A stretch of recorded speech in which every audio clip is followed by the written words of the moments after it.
the HOTBOX Inside Catering, the world's riskiest business. We have Jody Ewen, who's a seasoned event planner and producer who runs a full-service event production company. She has 20 years experience working in the Greenwich and Manhattan areas, and her work has included million-dollar weddings, small private events for celebrities. Marc Weber, who we have here, Chef Marc Weber is co-founder and owner of ONTHEMARC. So Ted, let's start with you. You embarked on this journey to write this book after you were at a dinner and you had these caterers did. Yeah. Why don't you tell us? So I'm sort of from the cookbook realm. One of my books happened to win 2 James Beard Awards, which meant that I was asked to observe a dinner at the James Beard House in New York City. Does everyone know what the James Beard House is? Yeah. It's an event venue that invites chefs from all over the country to come in and cook for food media and their fans and stuff. And so I was observing a friend of mine who's a chef from Atlanta cooking his dinner. You know, he has a restaurant in Atlanta. He's coming to New York to cook a dinner to wow the media. And that kitchen in the James Beard House is not big. It's a Greenwich Village townhouse kitchen, so by New York standards, it's a big kitchen. But for serving 5 courses to 70 people, it's not big. It's cramped, it has commercial equipment, it's hot. This was June. Food, they needed to sear 2 courses back to back and there was not enough griddle space. So they just took sheet pans, put them on top of the burners, cranked them up and just made griddles. They did what needed to be done. And we went to the Corner Bistro afterwards. It's in the James Beard House in Greenwich Village. And we were just like, you guys crushed it. And they were like, you gotta understand. And we said, that kitchen's terrible, right? And they were like, you gotta understand, that was a kitchen, right? You know, usually we're walking into the loading dock at the MoMA and building the kitchen. We're walking into the Frick Museum in that little vestibule under the stair hall and building the kitchen. And they said, and 75 covers, that's what we did tonight? We don't start sweating until 750. And that's when I was like, you know what, I've been working in food for 20 years and I've never known this much talent and resourcefulness. And they just didn't seem to want any credit for it either. He was talking about this party in the Hamptons we'd be working, and he said, yeah, well, we got this other party in the Hamptons too. And I said, wait, you have 2 parties in one night? He was like, we have 3 parties in the Hamptons that night and 2 in Manhattan, and I'm the executive chef of all of them. And Marc has 2 other parties tonight. That's another thing, is like, the level is just like nothing that, I just felt like a lot of people didn't understand just how much goes on in a catering kitchen and how events work. So I'll stop talking for now. No, that's a point. Yes. You can keep talking. That's We're agreeing with you. Yeah. And so, Marc, you know, since you're in this field, as Ted mentioned, you've been in it for a really long time. Can you talk to us about, both sides of the coin, your favorite part of the process and also the greatest challenges you face? Sure. So I would say it all kind of revolves around people. We wrote a book, and in the book I had to kind of distill what makes me tick, and I think what makes me tick is making people happy. And so I express that through food, and it's a really great way to do that because I get to, especially in this part of the food business, I actually get to interact with the guests, I get to interact with my clients in a much more meaningful way. We're planning something for 3, 6, 9, 12 months, 2 years, so we really get a chance to get to know the clients. And then the other side, that's the people on the culinary team, the people in the office, basically all my staff. To Ted's point, we'll run 7 events in a day, and so why do I need at each of those events as a great leader? And so, and you can tell from when you're in stressful situations, your staff kind of becomes your family, and we try to instill that same feeling. Because each of those parties is run by one of our full-time members who needs to have their own motivation for themselves to execute perfection. And so each of them does that. So there's the people in the I guess the guests, and then there's the people behind the scenes, and so all that to me is the most challenging part, right? Like managing, we're all snowflakes. And so all the employees have, unique challenges and things that we're trying to deal with, and so do the clients, and that's what makes it challenging, but that's also what makes it really fun, is, like learning everybody's nuances and trying to fulfill them, so. Very cool. Jody, in your experiences, in the 20 years that you've been doing this, what do you see now as the hottest trend, or as the next best thing, and the demand level on the client side on insisting on either the hottest thing or on you just inventing the hottest thing? Well, everyone's always looking for something new and different, and I feel like parties they go through waves, as you all know.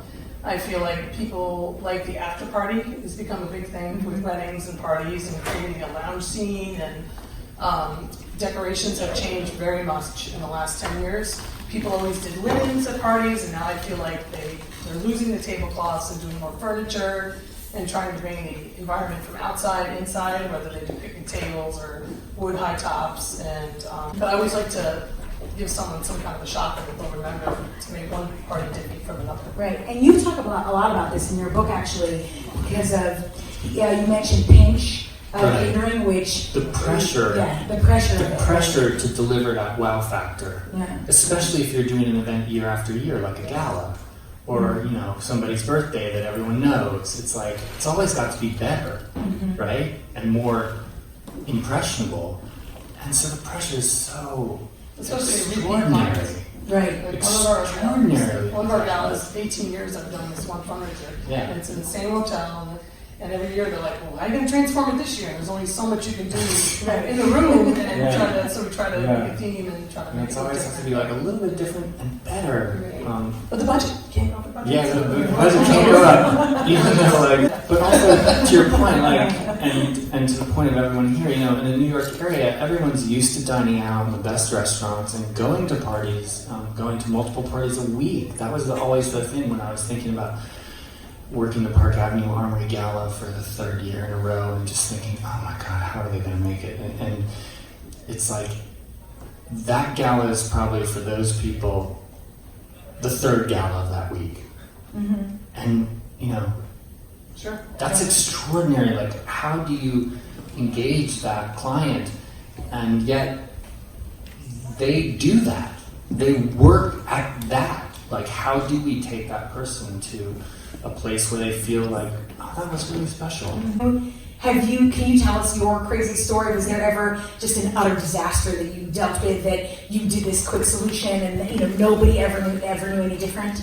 So thankfully it took me a while to think about this, so there's not a lot of them. I will say that, every party there's always some problem solved, right? Like we trip a breaker, we don't have extension cords, we're missing something. We're making the donuts and we realize there's no cinnamon for the sugar, and we have to go. So I personally thrive in that. I don't really mind it. I think if you did mind it and it was like enormously stressful, you probably shouldn't be in the business. Like There's no perfect party. Yeah. So there's always gonna be some element of that. The ones that are more dramatic are like, we had a wedding for a local wedding tent vendor, and we had our ovens there the night before, and this was like up at Boscobel, which is like on the Hudson. Beautiful, beautiful venue, and we found out that the rain the night before had gotten into the ovens, and we found this all out way too late, so the ovens didn't work. And we ended up heating up like short ribs for like 225 people over like a camp stove, which is like what you camp with. It's like $100 appliance from Costco. And Nobody had to know. Nobody knew. Actually, like I talked to the guy, everybody was like raving about the food. It was like a usual thing. And Jody, this event is on the record, so I want to ask you your wildest stories, but keep it on the record. Right, the diplomatic version of what is the craziest demand you ever saw from a client. What is just the craziest story you encountered? You can tell us the off the record part later. Okay, yeah, after the camera's off. Well, there's some crazy You don't have to stories, name honestly. names, but if you want to, it's fine. So I started in the catering business. Before there was even party planners, the catering director did everything. And I did everything. And that's when I realized I like the control, and I'm almost like the contractor. You have a contractor go to your house and you have all your vendors. And you have to know everything that's going on in the party. And we've had a couple of things that happen that are just a little bit crazy. When I first started a long time ago, we catered a big event at the Bruce Museum. And we had someone doing our sanitation who cleans the glasses and the dishes. And they didn't realize that the cleaning pods in the machine were concentrate. They put too much in. And we're literally doing a speech in the dinner. And it was like a scene from Brady Bunch. And you see the suds coming out from underneath. And you can hear a pin drop. And I'm like, oh my God. So I literally had to grab the extra tablecloths from the bar. It was like a fishing act, and put it on the floor. Because I was like, oh my God, I think we're going to get in so much trouble. But so things like that happened. I did a wedding a couple years back where the bride insisted on this ridiculous dress from Vera Wang that had lace, and she had a long train, and she did not want to bustle it up. And I told her, you have to bustle it up. She's like, no, it's so pretty. I want it to flow when I'm dancing. And I was like, big mistake. And the whole time was like, it's going to rip, it's going to rip. And someone stepped on it, and she literally, from the waist down, was in her underwear. And I was like, I grabbed another tablecloth and put it around her. And she's like, what are you doing? I was like, we have to leave right now. And thank God she had her after party dress, because her mother was furious that she wasn't in the dress to cut the cake, but she literally tore this $10,000 dress from the waist down.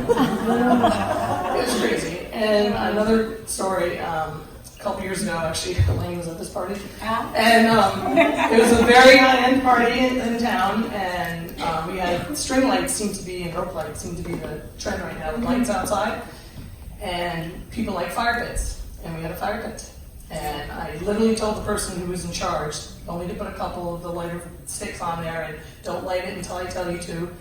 And I turned around, and it looked like a high school bonfire. And all I can think of is that the string lights are going to catch on fire to this large house, and I'm going to be on the cover of Greenwich. Party planner burns down the house.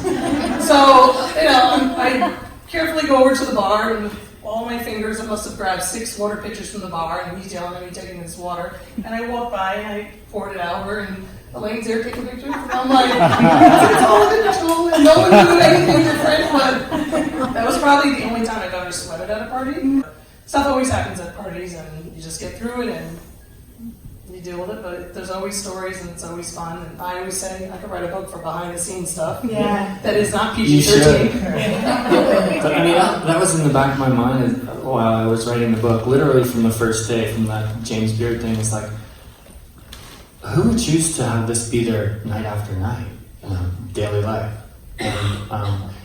And what it came around to is it's people like Jody and Marc who literally can handle everything. It's like a mobile army surgical hospital. It's like that kind of person is who you want on your team, right? Right, and that message comes through in your book very clearly. It's, for people for the lay person like us, like me, for example, who's never worked in this field, it's phenomenal to see, you really have this really newfound appreciation for those who make the events happen, those who make the catered food happen. And that's, and that really comes through in this book. Thank you. Before we get up, I have the honor of announcing the winner of the Tablescape competition. Drumroll. It is Clarity Home Interiors.